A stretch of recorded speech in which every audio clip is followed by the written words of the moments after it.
네, 안녕하세요. 오늘은 고등학교 물리학원 두 번째 시간입니다. 저번 시간에 역학과 에너지의 첫 단원 수업을 진행했는데요. 오늘은 두 번째 시간이고요. 제가 저번 시간에 목차가 중요하다고 말씀을 드렸는데 첫 단원인 대단원 중에 첫 단원 역학과 에너지에서는 1단원이 힘과 운동, 2단원이 에너지와 열, 그리고 3단원이 시간과 공간입니다. 사실 여기 역학과 에너지 제일 중요한 거는 즉 힘과 에너지 이 두 개가 주인공이라 말씀드렸는데요. 당연히 힘이 들어있고 에너지가 포함되어 있는 1, 2단원이 가장 중요하겠죠. 이렇게 이 1, 2단원은 이어지는 내용이라고 생각해 주시면 되고요. 3단원은 살짝 이전까지와 다른 시공간의 확장에 대해서 배우기 때문에 느낌이 조금 다르실 거예요. 흔히 1, 2단원을 우리 물리원에서 제일 어려운 역학 단원에 계산 문제가 많이 출제되는, 필러 문제가 많이 출제되는 그런 단원으로 생각을 하고 계시는데요. 이 단원은 전 분리된 단원이 아니라 이어지는 개념이기 때문에 반드시 학습을 하실 때 각각 개념들이 어떻게 연결되는지를 잘 이해하고 계셔야 돼요. 저번 시간에는 이 힘과 운동에서 첫 번째 단원, 이 물체의 힘과 운동을 설명하기 위한, 즉 어떤 물체의 위치가 시간에 대해 변할 때 그 운동을 기술하기 위한 여러 가지 물리량들을 살펴봤어요. 그래서 물체의 운동 단원이었고요. 새롭게 배운 물리량이 변이, 그리고 이동 거리, 이거를 시간당 비율로 나타낸 속도, 속력이 있었고요.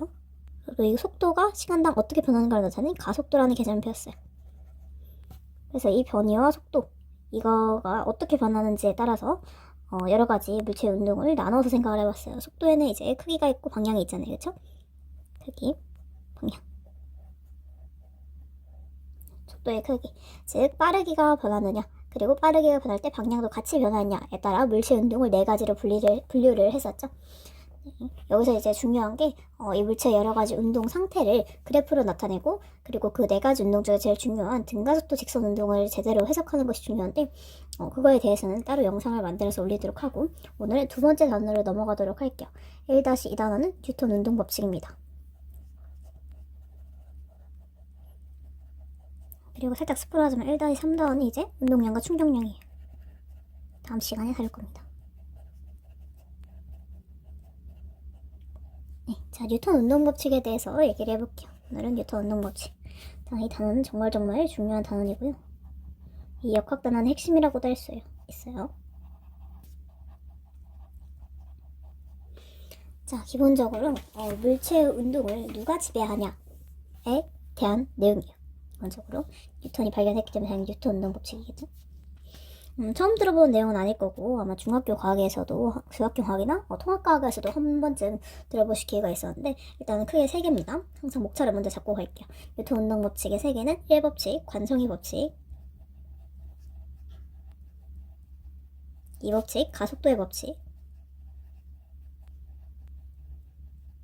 3법칙은 작용 반작용의 법칙입니다.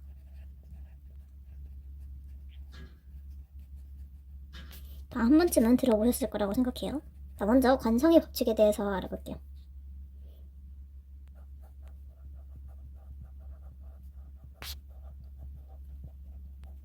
네, 보통 이제 관성의 법칙 같은 경우에는 우리 물체가 운동하던 물체는 계속 운동하고 정지하던 물체는 계속 정지 있으려 한다, 이렇게 얘기를 많이 할 텐데요. 이걸 이해하기 전에 근본적으로 그게 왜 그렇게 되는지를 아는 게 중요해요. 그래서 이 뉴턴 운동 법칙에서 제일 중요한 건 뭐냐면은 물체의 운동을 변화시키는 원인이 무엇인가 이거예요. 자, 물체의 운동을 변화시키는 원인은 바로 힘입니다. 힘. 이 1단원의 주인공이죠. 힘. 자, 영어로 포스라서 이제 F를 따서 쓰는데요. 자, 힘이란 건 제가 저번 시간에 힘의 정의에 대해서 설명을 드렸죠. 힘은 뭐냐면은 물체의 모양이나 운동 상태를 변화시키는 원인을 힘이라 부릅니다. 정말 중요해요. 이 정의 자체가 정말 중요해요. 모양이나 운동 상태를 변화시키는 원인입니다. 그래서 힘에 대해서 조금 더 설명을 해보자면 힘이라는 거는 이렇게 모양이나 운동 상태를 변화시키는 원인이기 때문에 힘이 작용하면 당연히 모양이나 운동 상태라면 우리 저번 시간에 배웠죠? 물체의 운동할 때 빠르기와 방향, 즉 이 두 개를 포함한 개념이 속도를 얘기하는 거예요. 그래서 만약에 물체에 힘이 작용해요. 그러면은 힘을 받은 물체는 모양이나 운동 상태 둘 중 하나가 변하거나 혹은 둘 다 변할 수가 있어요. 물체 모양이 변하는 경우는 예를 들면은 밀가루 반죽이 정지해 있던 밀가루 반죽이 힘을 줘서 이렇게 꾹 눌렀어요. 그러면은 물체의 모양은 변하지만 밀가루 반죽이 계속 정지해 있죠. 이거는 운동 상태는 변하지 않고 모양이 변하는 경우고요. 그리고 운동 상태가 바뀌는 경우는 어떤 경우가 있냐면은 예를 들면은 내가 이 보드를 타고 가고 있다고 해볼게요. 그쵸? 가고 있는데 내가 뒤에서 이 사람을 밀어줬어요. 그러면은 내가 이 사람이 가던 방향으로 같은 방향으로 밀어준다면 그 사람은 더 빠르게 가겠죠? 이 경우에는 운동 방향은 바뀌지 않았는데 빠르기가 증가한 경우예요. 그쵸? 자, 속도는 빠르기와 방향을 모두 포함한 개념이기 때문에 둘 중 하나만 바뀌어도 속도가 바뀌는 거라고 말씀드렸어요. 그렇기 때문에 이거 같은 경우에는 물체의 운동 상태, 즉 속도가 변한 거예요. 둘 다 변화한 경우도 얼마든지 있을 수가 있겠죠. 자, 이게 바로 힘입니다. 자, 근데 우리 한 물체에 한 가지만 작용하는 게 아니라 여러 가지 힘이 작용할 수가 있어요. 자, 이렇게 표시를 하실 때, 힘 표시를 하실 때 중요한 게 뭐냐면은 내가 물체 그 힘을 보통 이제 화살표로 많이 표시를 하거든요. 힘뿐만이 아니라 앞에서 말씀드린 속도처럼 크기와 방향을 둘 다 갖고 있는 힘을 벡터량이라고 했죠. 힘도 당연히 크기와 방향이 있기 때문에 벡터량이에요. 자, 벡터량은 화살표를 표시를 하는데요. 화살표의 크기가 화살표의 크기가 아니라 화살표의 길이 이렇게 화살표의 길이가 이 벡터의 크기를 나타내고요. 그리고 이 화살표 촉 방향이 그 벡터의 방향을 뜻해요. 그리고 화살표가 시작하는 이 점을 작용점이라고 합니다. 자, 그래서 힘을 우리 화살표, 벡터로 나타낼 때 항상 힘을 받는 물체의 작용점을 찍어주셔야 돼요. 그래서 우리가 지금 여기서는 편의상 이렇게 표시를 했지만은 이렇게 표시를 많이 하죠. 근데 이거는 틀린 표시예요. 내가 이 사람을 밀면 힘을 받는 물체는 당연히 사람이죠. 그래서 사람한테 이렇게 찍어주시고 그리고 방향을 이렇게 표시를 해주셔야 돼요. 이해가 되셨나요? 그래서 내가 이 사람을 밀었어요. 그러면은 내가 사람에게 힘을 작용하는 거기 때문에 힘을 받는 사람의 이 작용점을 찍고 힘을 받는 방향으로 이렇게 화살표를 그어주셔야 돼요. 내가 만약에 이 사람을 더 세게 밀었어요. 그럼 어떻게 될까? 화살표를 길게 해주시면 되겠죠? 자, 그런데 자, 방금 말씀드렸다시피 한 물체에 하나의 힘만 작용하지 않을 수도 있어요. 이렇게 사람이 있는데 내가 여기서 이 사람을 이쪽 왼쪽으로 끌었어요. 그쵸? 자, 끌었는데 이 사람이 정지해 있어요. 자, 정지해 있다는 말은 이 사람한테 작용하는 합력이 0이란 소리예요. 자, 합력이라는 말은 여기서 또 나오는데 합력. 알짜 힘이라고도 하죠. 합력이 한자어기 때문에 알짜 힘이라는 표현을 요즘 더 많이 사용해요. 물체한테 작용하는 한 물체에 여러 힘이 작용할 때 그 물체한테 작용하는 모든 힘을 합친 걸 합력이라 합니다. 그래서 이제 합친다는 기호가 이제 시그마잖아요. 그 물체에 작용하는 모든 힘을 합친 게 합력입니다. 자, 여기서 중요한 거는 한 물체에 작용하는 모든 힘을 합한 거예요. 그렇기 때문에 이 물체에 내가 끈 힘도 있을 거고 반대로 얘가 끌려오지 않았던 거는 지면이 이 사람이 이동하지 못하게 이동 방향과 반대로 힘을 받는 방향과 반대로 작용하는 마찰력이 있을 거예요. 그래서 편의상 여기 가운데다 찍을게요. 화살표를 가운데다 이렇게 다 모여서 찍어줄게요. 사실 이 지면에 마찰력이 있을 거예요. 자, 그런데 지금 이 물체가 움직이지 않는다는 뜻은 합력이 0이라는 뜻이에요. 그러면은 내가 이 물체가 왼쪽으로 이만큼 5만큼의 힘을 받고 오른쪽으로 5만큼의 힘을 받으면은 합력이 알제임은 이쪽을 플러스 이쪽을 마이너스라고 하면요. 플러스 5 마이너스 5라서 0이 되겠죠? 그리고 이 물체는 움직이지 않게 되는 거예요. 이해가 되셨나요? 자, 그러면은 약간 눈치를 채셨겠지만 물체가 힘을 받는다고 움직이는 것이 아니라 물체의 운동을 좌지우지하는 결국엔 누구다? 합력이에요. 왜냐면 한 물체에 여러 가지 힘이 작용할 수 있으니까 그 모든 힘들을 다 합한 합력이 0이 아닌 경우에만 뭐가 바뀐다? 물체의 모양이나 운동 상태가 바뀐다. 이렇게 생각해 주시면 힘을 완벽하게 이해하신 거예요. 이해됐나요? 그리고 하나 더 힘의 단위를 말씀을 드릴 때 사실 이따 나올 텐데 힘의 단위 F의 단위는 뉴턴입니다. 당연히 이 뉴턴 과학자의 이름을 딴 거겠죠? 뉴턴이라는 단위를 쓸 겁니다. 이제 관성의 법칙에 대해서 볼게요. 자, 관성이란 말은 물체가 원래의 운동 상태를 유지하는 성질이에요. 물체가 원래 운동 상태 유지. 근데 아까 물체의 운동 상태를 변화시키는 원인이 힘이라 그랬잖아요. 그럼 거꾸로 얘기하면은 물체가 운동 상태가 바뀌지 않았어. 그 말은 힘이, 즉 합력이 0이란 뜻이에요. 이해가 되셨나요? 여기서 관성의 법칙이 성립하는 경우는 원래 운동 상태를 유지하는 경우겠죠? 유지하는 경우는 다른 말로 하면 뭐다? 운동 상태를 변화시키는 원인이 없다. 즉 합력이 0인 경우에 해당하는 거예요. 자, 원래 운동 상태란 뭘까요? 원래 운동 상태. 이 운동 상태라는 게 뭐예요? 운동 상태라는 게 속도를 얘기하는 거잖아요. 원래의 속도를 유지한다 이렇게 생각하시면 돼요. 내가 만약에 여기 정지했어요. 그러면 내 속도가 0인 거죠? 그쵸? 자, 이런 경우에 내가 정지한 상태를 유지하려고 하는 거를 정지 관성이라 그래요. 그래서 대표적인 걸로는 뭐가 있을까요? 정지한 상태를 유지하려고 하는 거는 내가 만약에 차를 타고 있는데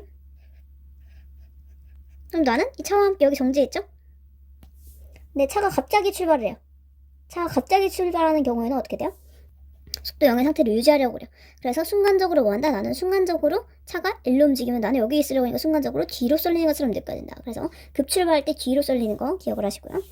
그리고 뭐 대표적으로 교과서에서 많이 나온 예시가 여기 동전 여기 있고 컵 위에 이렇게 종이 올리고 동전 다음에 종이를 빠르게 빼는 방법. 빠르게 빼야 돼요. 천천히 빼면은 내가 이 종이를 잡아당기잖아요. 이건 뭔 소리예요? 힘이 작용했다는 뜻이에요. 그죠? 그럼 내가 종이를 잡아당기는데 그 힘이 이 동전한테 작용하게 돼가지고 같이 움직이게 돼요. 이거는 빠르게 빼는 경우에 내가 이 동전이 원래 정지하던 상태, 즉 속도가 0인 상태를 유지하려고 해요. 그래서 종이는 빠르게 빠져나오고 동전은 그 자리, 컵 밑에 떨어지는 거예요. 자, 이런 경우 정지 관성에 대해 설명을 드렸고요. 그 다음은 내 원래 운동 상태가 정지해 있지 않은 경우를 생각을 해볼게요. 내가 원래 만약에 운동하고 있었어요. 내가 일정한 속도로 1m/s로 오른쪽으로 운동하고 있다 생각을 해볼게요. 근데 갑자기 돌에 걸려서 넘어졌어요. 자, 이런 경우를 생각을 해볼까요?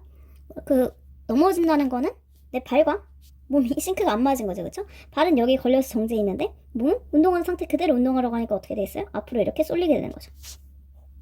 그쵸? 자, 이게 원래 운동 상태를 유지하려고 하는 운동 관성입니다. 즉 나는 계속 1m/s의 속력으로 오른쪽으로 이동하고 싶어 하는 거예요. 운동하고 싶어 하는 거예요. 그리고 아까 급출발은 반대로 급정지가 있을 수 있어요. 급정지는 나와 차가 함께 이렇게 나와 차가 함께 시속 20km/h 시속 20km로 앞으로 진행하고 있는데 차가 갑자기 정지했어요. 자, 이 경우에 승객은 차는 여기 무조건 브레이크를 밟아서 억지로 정지를 했는데 승객은 가던 방향 그대로 가려고 하죠. 그래서 앞으로 이렇게 쏠리게 되는 거예요. 그렇죠? 나는 계속 20km/h의 속력으로 앞으로 가려고 하는 거예요. 그래서 이런 경우 차가 급정지하면은 앞으로 쏠리게 되는 현상, 이런 거를 이제 운동 관성이다라고 볼 수가 있겠죠. 자, 그리고 마지막으로 갈릴레이가 한 사고 실험에 대해서 하나 소개를 해드릴게요. 몇몇 교과서에 소개가 되어 있는데 사고 실험이라는 건 생각만으로 실험하는 그런 의미를 해요. 생각을 해보면 조금 어이가 없죠? 실험은 직접 해봐야 의미가 있는 거잖아요. 그쵸? 근데 사고 실험이라니. 근데 가끔은 이런 방법이 실제로 실험하기 어려운 경우에는 이런 사고 실험을 하는 게 많은 물리적 직관을 통해서 이해가 될 수 있습니다. 자, 그러면 여기서는 마찰이랑 공기 저항을 다 무시해요. 자, 갈릴레이는 이 사고 실험을 통해서 운동하는 물체의 관성을 유추하였다. 미루어 알아봤다. 라는 얘기죠. 자, 이 빗면에서 이렇게 구슬을 떨궜어요. 그러면은 여기서 물체의 마찰력이나 공기 저항 같은 거 무시하면 원래 높이 그대로 다시 올라오겠죠. 자, 내려갔다 다시 올라오겠죠. 원래 높이 그대로. 근데 내가 만약에 빗면의 기울기를 이렇게 다르게 해볼게요. 자, 이 경우에도 원래 길이 그대로, 원래 높이 그대로 올라오겠죠. 자, 내가 만약에 더 이렇게 기울기를 완만하게 했어요. 그렇죠? 그러면은 더 멀리 운동해서 같은 높이에 올라오겠죠? 내가 만약에 여기 높이를 이렇게 직선으로 했어요. 그럼 이 경우는 어떻게 하겠어요? 얘가 같은 높이까지 올라와야 하는데 지금 여기는 어떻게 보면 기울기가 0이라 볼 수 있죠? 기울기가 0이에요. 그럼 이 구슬은 이 상태로 영원히 운동하겠죠. 누가? 멈춰 세우거나, 누가 잡아서 멈추거나 아니면은 마찰력이 있거나 공기 저항이 있거나 하지 않는 한 영원히 이 상태로 운동하는 물체가 그 상태로 계속 유지하면서 갈 거란 말이에요. 그래서 운동하는 물체에 힘이 작용하지 않으면은 물체는 원래 운동 상태, 여기 빗면에서 내려왔을 때 이때 운동 상태 그대로 등속 직선 운동할 것이다 라는 거를 갈릴레이가 유추한 거예요. 이게 갈릴레이의 사고 실험입니다. 이게 우리가 방금 배운 운동 관성이죠. 원래 운동 상태 그대로 등속 직선 운동하는 거니까. 등속 직선 운동 우리 배웠죠. 등속 직선 운동. 등속 속력이 변하지 않고요. 직선 방향이 변하지 않아요. 이 말은 뭐예요? 속도가 변하지 않는 거예요. 그럼 이번에는 이 법칙으로 넘어가서 이번엔 알짜의 명이 아닌 경우를 살펴보도록 할게요. 가속도 법칙입니다. 자, 이 가속도 법칙에서는 당연히 주인공이 가속도겠죠? 근데 가속도는 앞에서 배웠어요.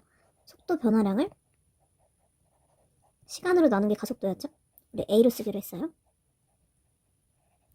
자, 그러면은 이 가속도 법칙, 즉 가속도가 생겼다는 거는 속도 변화량이 생겼다는 거고, 속도 변화량이 생겼다는 거는 물체의 운동 상태가 변한 거예요. 즉 가속도가 여기서 0이 아니고 생겼다는 거는 속도 변화량이 0이 아니라는 소리고, 이 말은 속도 변화량이 있으면은 물체의 운동 상태가 변한 거니까 힘이 있어야겠죠. 자, 물체의 운동을 지배하는 건 항상 알짜임이에요. 즉 이 말은 알짜임이 0이 아닌 경우다 이 말이에요.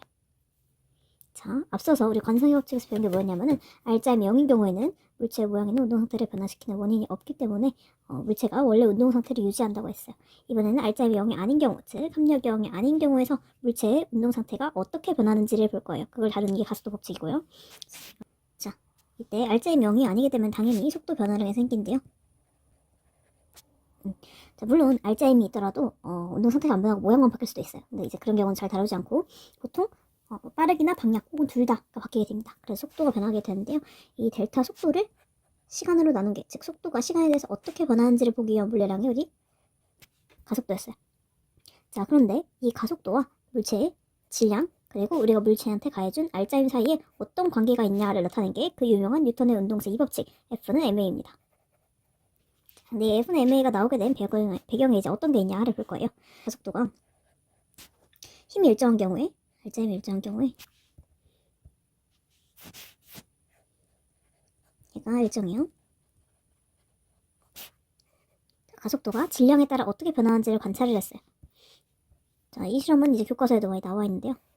내가 이 수레를 일정 크기 힘으로 끌 때, 그때 이제 수레의 속도 변화를 볼 건데요. 수레의 질량을 점점 증가시켜가면서 2배, 3배 이런 식으로 증가시켜가면서 가속도가 어떻게 변하나 보는 거예요. 자, 이 경우는 m이 증가하면 증가할수록 a가 어떻게 됐어요? 가속도가 이렇게 반비례하는 결과를 보여요. 자, 아까 관성 법칙에서 얘기를 했지만 이 관성이라는 거는 물체가 원래 운동 상태를 유지하려는 성질이에요. 그런데 정지 관성의 경우를 생각을 해볼게요. 물체의 질량이 크면 클수록 그 물체의 운동 상태를 변화시키기가 어렵겠죠. 즉 같은 힘을 가했을 때 가속도가 이렇게 크면 작을 수밖에 없을 거예요. 그럼 질량이라는 걸 어떻게 해석할 수 있냐? 관성의 크기. 즉 운동 상태를 변화시키기 어려운 정도로 볼 수가 있어요. 이렇게 정의된 질량을 관성 질량이라 그러는데요. 이거를 그냥 질량이라고 쉽게 생각해 주시면 돼요.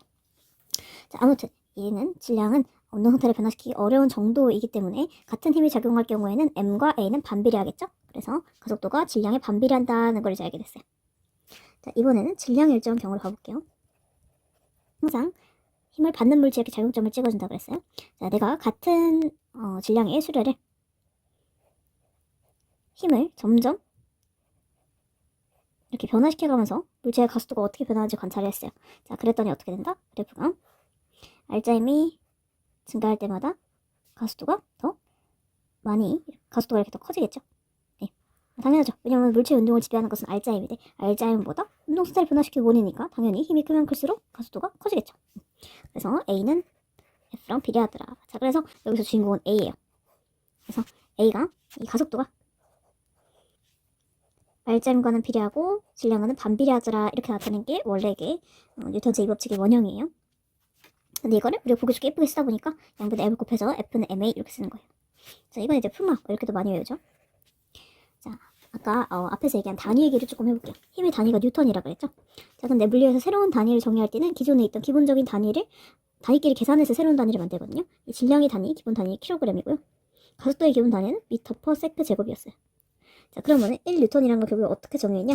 1kg짜리 물체를 1미터 퍼 세크 제곱만큼의 가속도로 운동 상태를 변화시키는 힘의 크기를 1뉴턴으로 정의하자 이렇게 된 거예요. 그래서 1뉴턴은 뭐랑 같다?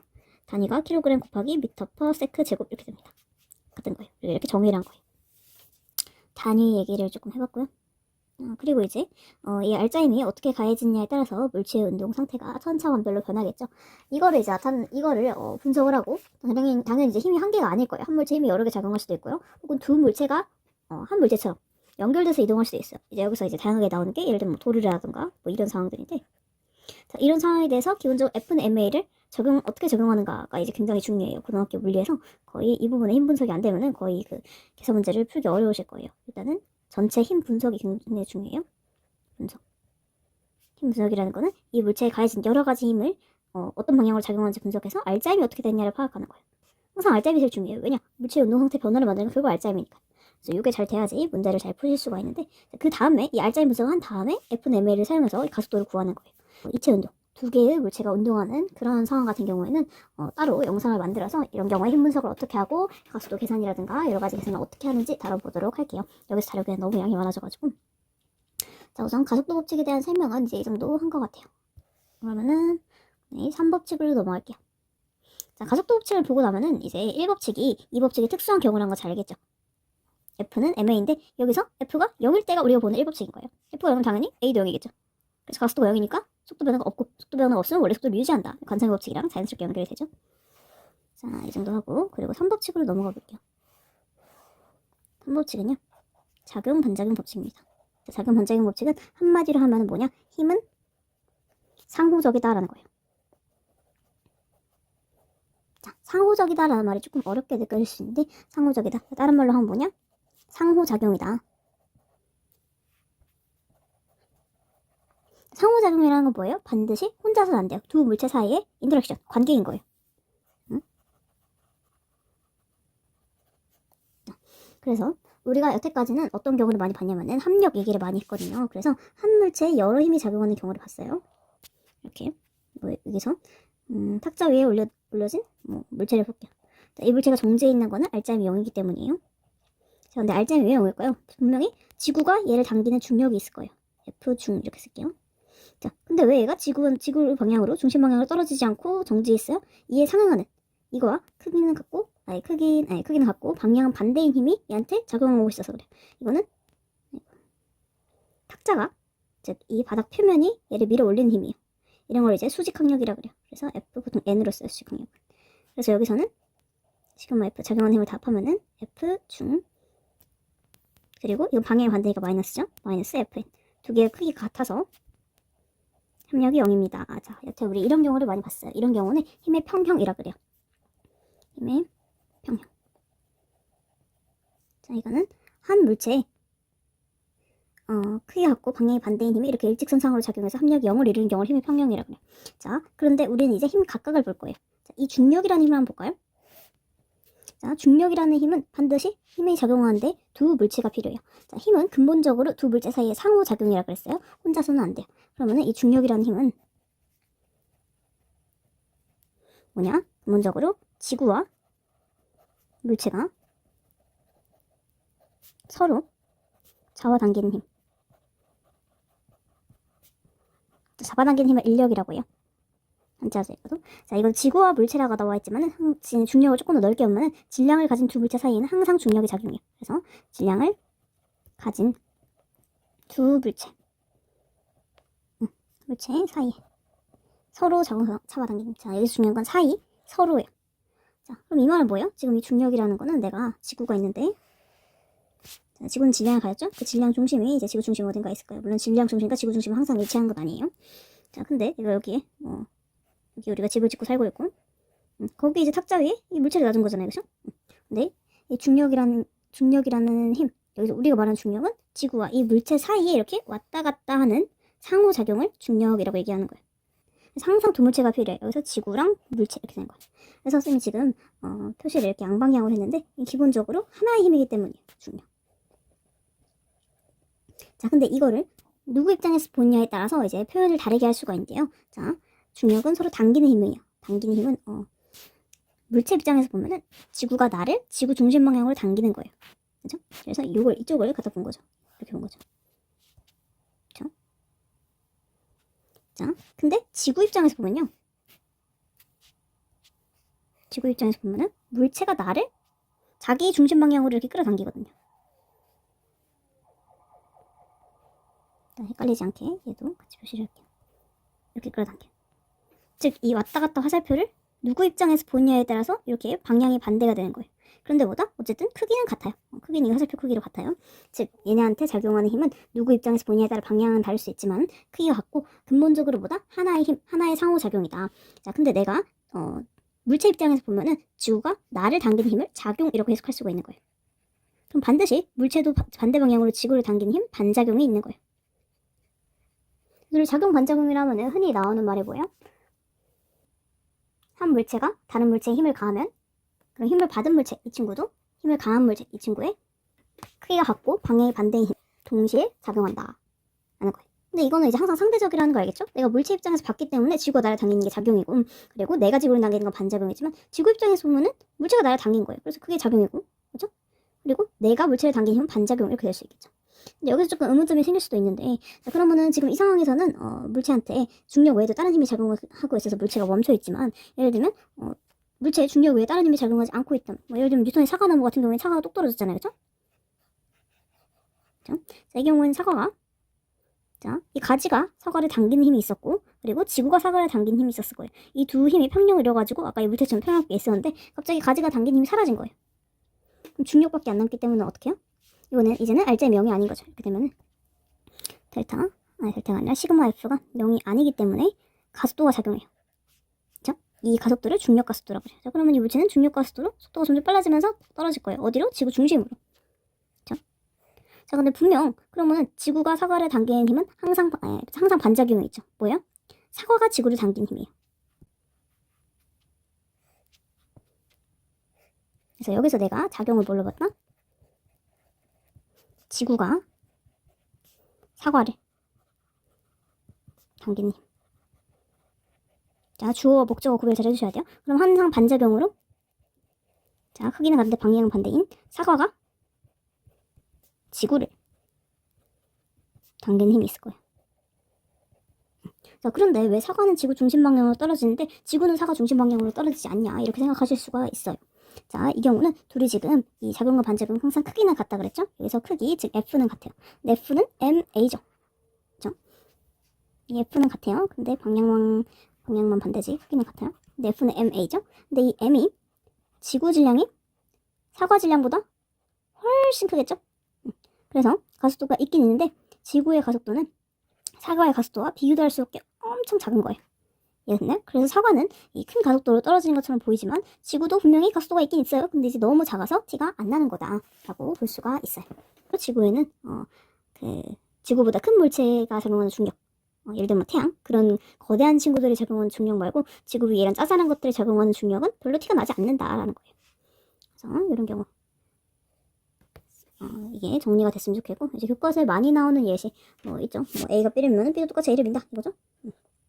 서로 밀었다고 해볼게요. 이것도 아까 지구와 사과 같은 경우는 똑같이 볼 수 있어요. 자, 서로 밀었어요. 자, 그럼 이때 두 물체 사이에 작용하는 힘은 반드시 여기 가운데 있는 인터랙션 상호작용이에요. 자, 근데 A 입장에서는 B가 나를 민 거예요. 그럼 이걸 내가 작용으로 봤어요. 그럼 작용은 뭐다? B가 A를 미는 힘. 반작용은 그럼 B도 똑같이 A를 밀죠? 그럼 A도 똑같이 B를 밀죠? 그럼 B 입장에서는 반작.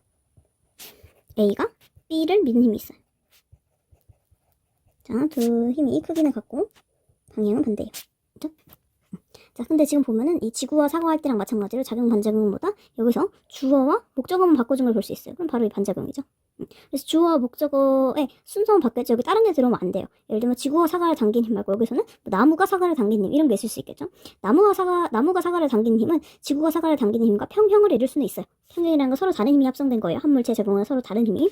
근데 작용 반작용 관계랑은 혼동하시면 안 돼요. 작용 반작용 관계는 뭐다? 반드시 두 물체 사이에 약간 커플 사이에 이런 커플들 많은 것처럼 그 두 당사자들 사이에 이르기 때문에 다른 물체가 제3자가 껴들면 안 돼요. 여기서도 A가 B를 미는 힘이 작용이라면 반작용은 뭐예요? 이게 딱 얘네 위치만 바꿨어요. 이렇게.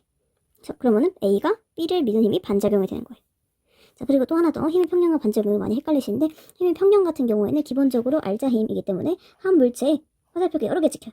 하나, 둘, 뭐 이런 식으로 뭐 일로 당겨질 수 있고 일로 당겨질 수 있고 이걸 전부 합친 거예요. 그래서 한 물체의 제공점이 찍혀야지 이렇게 얘네들 다 더할 수가 있어요. 이쪽 방향과 지금 일직선상에서 이 플러스 y 방향과 마이너스 방향의 y 방향의 힘을 더할 수가 있고요. 이것도 플러스 x 방향과 마이너스 x 방향의 힘을 더할 수가 있어요. 이런 식으로 한 물체의 작용점이 찍힌 힘들끼리만 더할 수 있어요. 근데 이 작용과 반작용 같은 경우에는 애초에 같은 힘이었는데 누구 입장에서 보느냐에 따라서 이게 달라지는 거예요. 그래서 작용점이 서로 다른 물체에 찍혀. 그렇죠? A와 B한테 이런 경우는 절대로 합성을 할 수가 없어요. 기본적으로 힘을 합성하려면 한 물체의 작용점이 찍힌 힘들끼리만 합성을 할 수가 있다라는 거 반드시 다시 한번 강조를 드리고요. 네, 자 그런데 뭐 예를 들어 여기 뭐 빙판이에요. 그래서 맞출 일이 없어요. 근데 여기서 밀었는데 A는 많이 밀려났어요. 그쵸? 시간이 많이 좀 지나고 본 거예요. 근데 B는 조금 밀려났어요. 이만큼. 시간이 흐르고 난 뒤 이렇게 됐다. 자 그러면은 자 같은 시간이 흘렀으니까 지금 여기 거리를 보면은 A가 또 속도 변화가 컸다는 걸 알 수가 있겠죠? 지금 뭐예요? A가 더 가속도가 컸다는 거예요. A의 가속도, B의 가속도. 자, 근데 분명히 힘의 크기는 같아요. 근데 F는 MA 적용하면은 아까 사과와 지구 관계처럼 질량이 B가 더 컸구나. 질량이라는 건 아까 관성의 크기라고 했죠?